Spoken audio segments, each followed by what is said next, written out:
Welcome back to clean news UP. चलिए देखते हैं उत्तर प्रदेश की 25 फटाफट बड़ी खबरों को। इससे पहले आप न्यूज को कहां से देख रहे हैं हमें कमेंट में बताना बिल्कुल ना भूलें। साथ ही हमारे फेसबुक पेज को भी फॉलो करें। फेसबुक पेज का लिंक डिस्क्रिप्शन में दिया गया है। अब सफर होगा आसान। यूपी के शहर में दौड़ेगी पॉड टैक्सी। नई डीपीआर तैयार। येरा सिटी में जल्द लोग पॉड टैक्सी से सफर करेंगे। पॉड टैक्सी परियोजना की नई डीपीआर तैयार हो गई। इस परियोजना में करीब 810 करोड़ रुपए खर्च होंगे। नई डीपीआर पर आज मंगलवार को मुहर लग जाएगी। पॉड टैक्सी के चलने से जेवर एयरपोर्ट से यमुना प्राधिकरण सेक्टर की कनेक्टिविटी आसान होगी। पॉड टैक्सी जेवर एयरपोर्ट से यमुना प्राधिकरण के सेक्टर 20-21 तक चलेगी।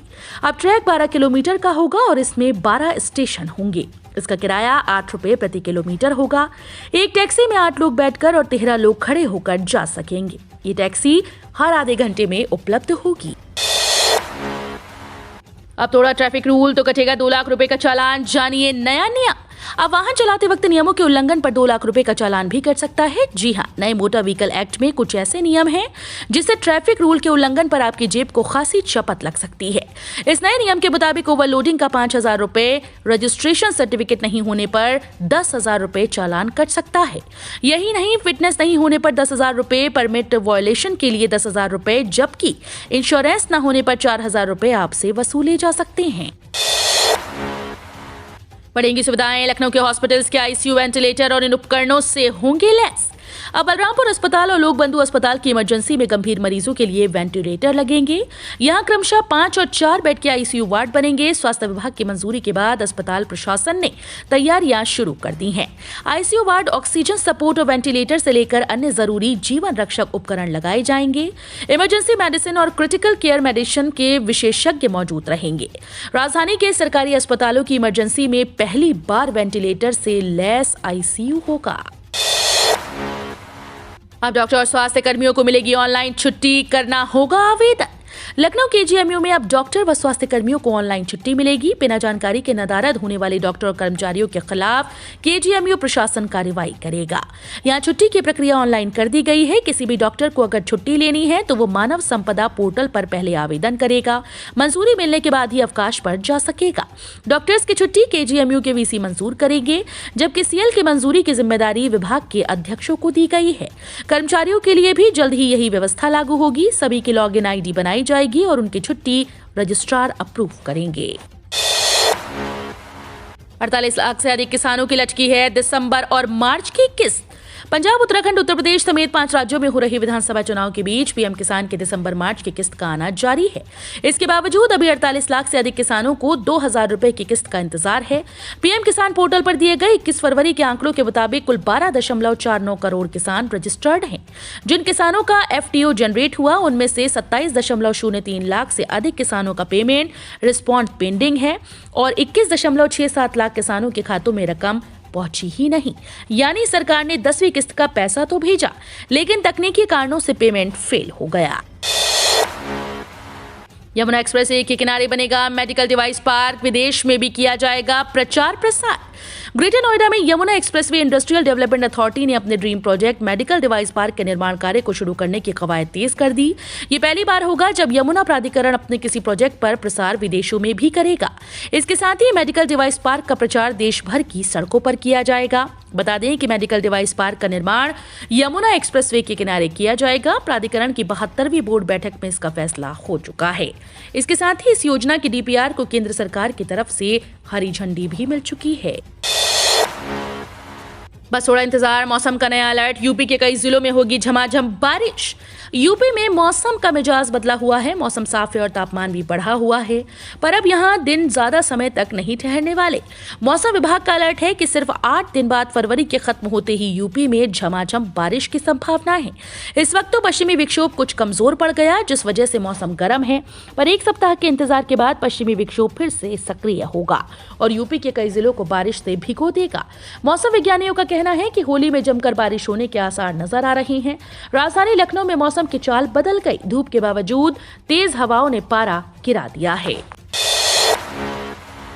दिल्ली मेरठ एक्सप्रेसवे पर हवाई जहाज में बिना सफर उठा सकेंगे मनपसंद खाने का लुत्फ। जानिए और क्या होगा खास। दिल्ली मेरठ एक्सप्रेसवे पर अब यात्रियों को सुगम यात्रा करने के साथ साथ एक्सप्रेसवे के किनारे ढाबे की जगह हवाई जहाज के कैबिन में खाना परोसा जाएगा। इसके लिए national highway authority of India ने पूरी तैयारी कर ली है। हवाई जहाज का ये कैबिन एक्सप्रेसवे पर डासना से मेरठ के बीच डिडवारी के पास रेस्ट एरिया में स्थापित किया जा रहा है, जहां यात्री ढाबे की जगह हवाई जहाज रेस्टोरेंट में चाय पानी के अलावा लंच भी कर सकेंगे। इसकी पूरी जिम्मेदारी एक प्राइवेट कंपनी को सौंपी गई। डीएम प्रोजेक्ट के डायरेक्टर अरविंद कुमार ने बताया कि योजना पर काम शुरू कर दिया गया है। पूरे देश में चमक बिखेरेगा लाल सोना, सरकार ओडीओपी योजना में करेगी शामिल। भरुआ लाल मिर्च, जिसे लाल सोने के नाम से भी जाना जाता है, इसका उपयोग खासतौर पर अचार बनाने में किया जाता है। इसकी मांग पूरे देश में होती है। आजमगढ़ जिले में इसकी खेती वर्षों से होती आ रही है। फूलपुर तहसील क्षेत्र लाल मिर्चा की खेती का हब बना हुआ है, लेकिन प्रोत्साहन के अभाव में लाल मिर्चा की धमक कुछ जिलों में सिमट कर रह गई थी। कारण कि सरकार अब तक किसानों को बाजार उपलब्ध कराने में नाकाम रही, लेकिन अब सरकार ने बड़ा फैसला कर लिया है। अधिक से अधिक लोगों के पास रोजगार हो, इसके लिए लाल मिर्चा के साथ मशरूम को भी ओडीओपी योजना में शामिल करने पर काम चल रहा है। वाराणसी के नामी स्कूल के बाहर हिजाब को लेकर हंगामा। प्रिंसिपल बोली, यहां ड्रेस कोड लागू है। कर्नाटक में शुरू हुए हिजाब विवाद की गूंज यूपी में पहुंच चुकी है। सोमवार को वाराणसी के नामी स्कूल के बाहर कुछ युवकों ने प्रदर्शन किया। उन्होंने आरोप लगाया कि कुछ छात्राएं हिजाब लगाकर स्कूल पहुंच रही हैं। प्रदर्शन करने वालों को पुलिस ने हिरासत में लिया है। मामला वाराणसी के गुरु नानक स्कूल का है। प्रदर्शनकारी युवा स्कूल में छात्राओं के हिजाब पहनकर आने का वीडियो फुटेज प्रिंसिपल को दिखाने की बात कर रहे थे। वहीं प्रिंसिपल ने स्कूल में हिजाब पहनकर आने की बात को खारिज किया। उनका कहना है कि स्कूल में ड्रेस कोड लागू है, कोई छात्रा हिजाब पहनकर नहीं आई थी। स्कूल में लगे सीसीटीवी कैमरे में चेक किया जा सकता है। चौथे चरण की वोटिंग के लिए प्रचार का शोर थमा। राजधानी लखनऊ समेत 9 जिलों की 59 सीटों पर 23 को मतदान। यूपी विधानसभा चुनाव के चौथे चरण की वोटिंग के लिए प्रचार का शोर सोमवार की शाम थम गया। 23 फरवरी बुधवार को 9 जिलों की 59 सीट्स पर वोट डाले जाएंगे। आज मंगलवार की शाम तक सभी पोलिंग बूथ्स पर पोलिंग पार्टीज पहुंच जाएंगी। चौथे चरण में पीलीभीत, खीरी, सीतापुर, हरदोई, उन्नाव, लखनऊ, रायबरेली, बांदा और फतेहपुर में मतदान होगा।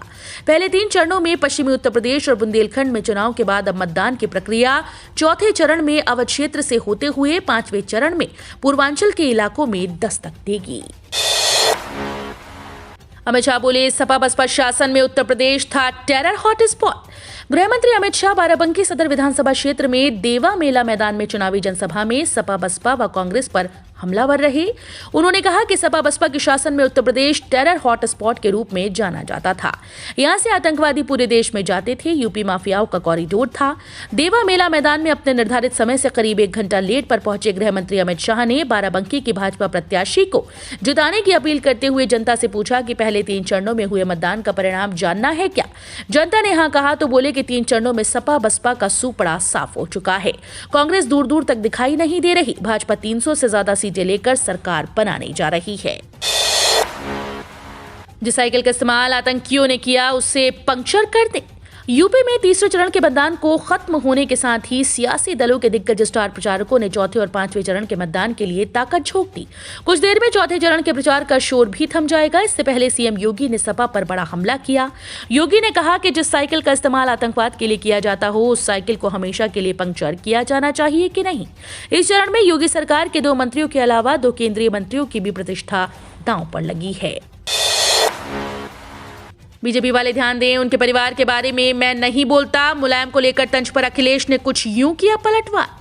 समाजवादी पार्टी के राष्ट्रीय अध्यक्ष और पूर्व मुख्यमंत्री अखिलेश यादव ने अपने पिता और पार्टी संरक्षक मुलायम सिंह यादव के चुनाव प्रचार में उतरने को लेकर बीजेपी नेताओं के तंज पर सोमवार को पलटवार किया। अखिलेश ने कहा, भाजपा खुद कंफ्यूज पार्टी है। नेताजी साथ है तो उन्हें तकलीफ है, नेताजी दूर हैं तो उन्हें तकलीफ है। वो हमारे परिवार के बारे में कह रहे हैं।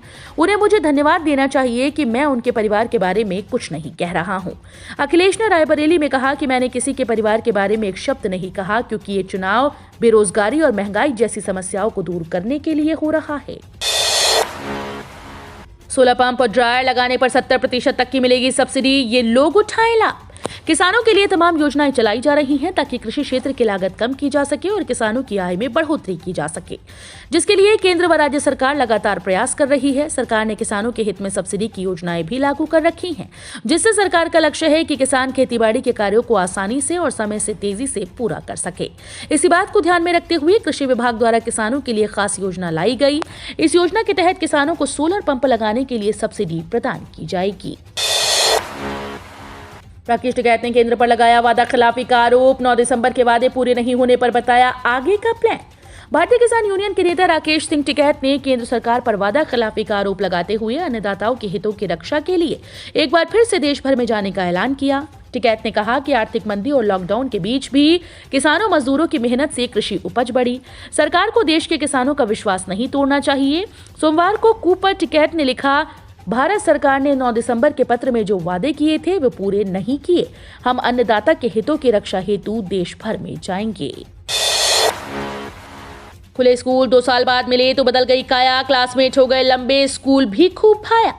कोरोना महामारी के बाद तकरीबन 600 से ज्यादा दिनों बाद जब पूरी तरह से छोटे बच्चों के स्कूल खुले तो उनके चेहरे खिल गए। लंबे अरसे के बाद स्कूल में पहुंचे बच्चे जहां बेहद खुश थे, वहीं काफी चेंजेस भी हो चुके थे।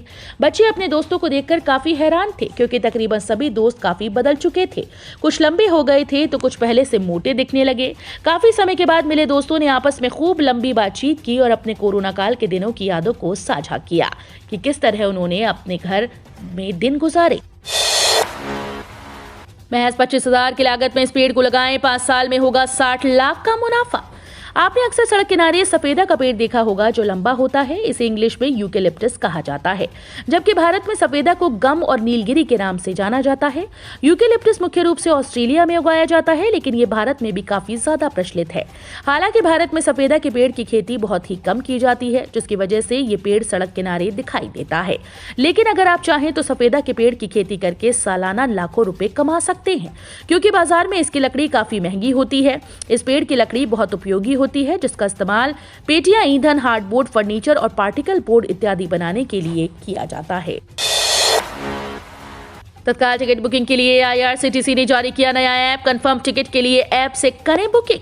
यदि आप रेलवे के ट्रेन में अक्सर सफर करते हैं या फिर आने वाले दिनों में कहीं जाने की योजना बना रहे हैं और आपने अभी तक टिकट बुक नहीं कराया, तो आप तत्काल टिकट का फायदा उठा सकते हैं और ट्रेन में सफर कर सकते हैं। अगर आपको तत्काल में टिकट की आवश्यकता है तो आप घर बैठे ऐप से टिकट बुक करा सकते हैं। इससे आप रेलवे स्टेशन पर तत्काल टिकट के लिए लगने वाली लंबी लाइन से भी बच सकते हैं। ऑनलाइन टिकट बुकिंग की सुविधा के साथ साथ IRCTC तत्काल टिकट के बुकिंग के लिए विशेष सुविधा उपलब्ध करा रहा है। IRCTC की ओर से तत्काल टिकट बुकिंग के लिए एक ऐप, तत्काल टिकट ऐप लॉन्च किया गया है। SBI, HDFC और ICICI बैंक के कस्टमर्स के लिए बड़ी खबर। वित्त मंत्री ने किया ऐलान। केंद्रीय वित्त मंत्री निर्मला सीतारमण ने बैंकिंग सिस्टम के बारे में सोमवार को बड़ी बात कही। उन्होंने ग्राहकों की जरूरत को ध्यान में रखते हुए बैंकिंग सिस्टम को सिंपल बनाने की बात कही। उन्होंने सोमवार को कहा कि बैंकों को ग्राहकों की सुविधाओं पर भी ध्यान देने की जरूरत है, ताकि लोन लेने वालों के लिए प्रोसेस को ज्यादा आसान किया जा सके। वित्त मंत्री ने इस दौरान ये भी साफ किया कि बैंकों को ग्राहकों को लोन देने के मानकों के मामले में कोई ढिलाई नहीं बरतनी चाहिए। उद्योग प्रतिनिधियों और वित्त मंत्री के बीच बैठक में बैंक कारोबार से संबंधित एक स्टार्टअप संस्थापक ने बिना किसी दिक्कत के कर्ज देने का सुझाव दिया। 12 से 18 साल के बच्चों को दी जाएगी कॉर्बोवैक्स। DCGI ने दी आपात इस्तेमाल की मंजूरी। देश में कोरोना वायरस का खतरा भले ही अभी कम हो गया है, लेकिन इसके खिलाफ वैक्सीनेशन अभियान लगातार जारी है। देश में लगातार लोगों को कोरोना टीकाकरण के जरिए कोरोना से सुरक्षित किया जा रहा है। अब कोरोना वैक्सीनेशन को लेकर एक और बड़ी खबर सामने आई। दरअसल अब देश में 12 से 18 साल के बच्चों को भी कोरोना वैक्सीन देने की शुरुआत हो जाएगी। Drug controller general of India ने भारत की बायोलॉजिकल ई द्वारा निर्मित कॉर्बोवैक्स को इसकी आपात इस्तेमाल की मंजूरी दी है। बायोलॉजिकल ई की तरफ से दी गई जानकारी के मुताबिक कोरोना के खिलाफ भारत का पहला स्वदेशी रूप से विकसित receptor binding domain protein subunit vaccine Biological E Limited के कॉर्बोवैक्स वैक्सीन को 12 से 18 वर्ष की आयु वर्ग के लिए आपात इस्तेमाल की मंजूरी मिली है। क्या आपको पता है अगर 1 लाख रुपए का पर्सनल लोन लें तो चुकानी पड़ती है कितनी लागत? इस्तेमाल करने के लिए पर्सनल लोन एक तरीका है और अन्य लोन उत्पादों जैसे कि घर खरीदने या शिक्षा के लिए लोन आवेदन करने के मुकाबले इसमें शामिल प्रक्रिया भी सरल है। वास्तव में यदि आपका पहले से ही किसी बैंक में खाता है तो आपको पर्सनल लोन लेने के लिए कई प्रस्ताव मिले होंगे। हालांकि इसे लोन लेना आसान है, लेकिन आपको ध्यान देना चाहिए कि इसकी ब्याज दरें कार लोन की तुलना में बहुत ज्यादा हैं। ऐसा इसलिए है क्योंकि पर्सनल लोन असुरक्षित ऋण है।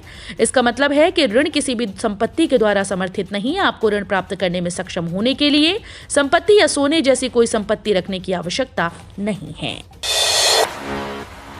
SBI, HDFC बैंक सहित कई बैंक बढ़ा रहे हैं फिक्स्ड डिपॉजिट की ब्याज दरें। हाल के दिनों में देश के कई बैंक्स ने फिक्स्ड डिपॉजिट यानी FD के रेट पे बढ़ोतरी की है। भारतीय रिजर्व बैंक यानी RBI के द्वारा पॉलिसी रेट्स को अपरिवर्तित रखने के फैसले के बाद भारतीय स्टेट बैंक यानी SBI और HDFC बैंक ने FD पर ब्याज दरों में बढ़ोतरी की। SBI ने 2 साल से ऊपर की अवधि के लिए FD पर ब्याज दरों में बढ़ोतरी की है। 2 से 3 साल के लिए ब्याज दरों को 5.10% से बढ़ाकर 5.20% कर दिया गया। वहीं 2 से 5 साल की FD पर दरों को 15 बेसिस पॉइंट्स को बढ़ाकर 5.45% कर दिया गया। 5 से 10 साल की अवधि वाली FD जमाओं के लिए ब्याज दरों को बढ़ाकर 5.50% कर दिया गया है। कोरोना की कमजोर कड़ी मिल गई। वैज्ञानिक बना रहे ऐसी सुपर वैक्सीन जो हर वेरिएंट का काल बनेगी। पिछले साल डेल्टा लहर के दौरान मौत ने हर इलाके में तांडव मचाया। वो दौर कम वैक्सीनेशन का था। दिसंबर और जनवरी में जब ओमिक्रॉन देश भर में तेजी से फैलना शुरू हुआ तो मृतकों की संख्या तुलनात्मक रूप से कम रही। हालांकि ओमिक्रॉन वेव से एक बात साफ हो गई कि कोविड से इम्यूनिटी करना शायद नामुमकिन है। वैक्सीन की 2 डोज काफी नहीं, ना ही 3 या फिर 4। इजराइल में हेल्थ वर्कर्स को 2 बूस्टर डोज लगाने के बावजूद कोरोना हो गया। वैक्सीन निर्माताओं ने यह बात पहले ही कही थी, मगर आम जनता की नजर से देखें तो बूस्टर्स असुविधाजनक, महंगे और शायद व्यवहारिक नहीं हैं। 10 रुपए में बनता है बंदूक का लाइसेंस। जाने लाइसेंस बनवाने की पूरी प्रक्रिया। बंदूक का लाइसेंस लेने का अधिकार हर व्यक्ति को है, लेकिन उन्हें साबित करना होता है कि आखिर उन्हें इसकी जरूरत क्यों है। उसके बाद प्रशासन पर निर्भर करता है कि वो आपको दलील को सही माने या नहीं। अगर प्रशासन को लगता है कि आपको वाकई बंदूक की आवश्यकता है तो आप लाइसेंस बनवा सकते हैं। लाइसेंस बनवाने की प्रक्रिया का कोई निश्चित समय नहीं कि आपको इतने दिन में लाइसेंस मिल जाएगा। बंदूक के लाइसेंस बनवाने की प्रक्रिया ज्यादा कठिन नहीं है, लेकिन इसके लिए आपको करीब 2 दर्जन दस्तावेज सम्मिलित करने होते हैं। साथ ही ये लाइसेंस बनवाने के बाद सिर्फ अपनी आत्मरक्षा के लिए इसका इस्तेमाल कर सकते हैं। तो ये थी आज की 25 फटाफट बड़ी खबरें। अगर आपको न्यूज़ पसंद आई हो तो वीडियो को लाइक और शेयर जरूर करें। धन्यवाद।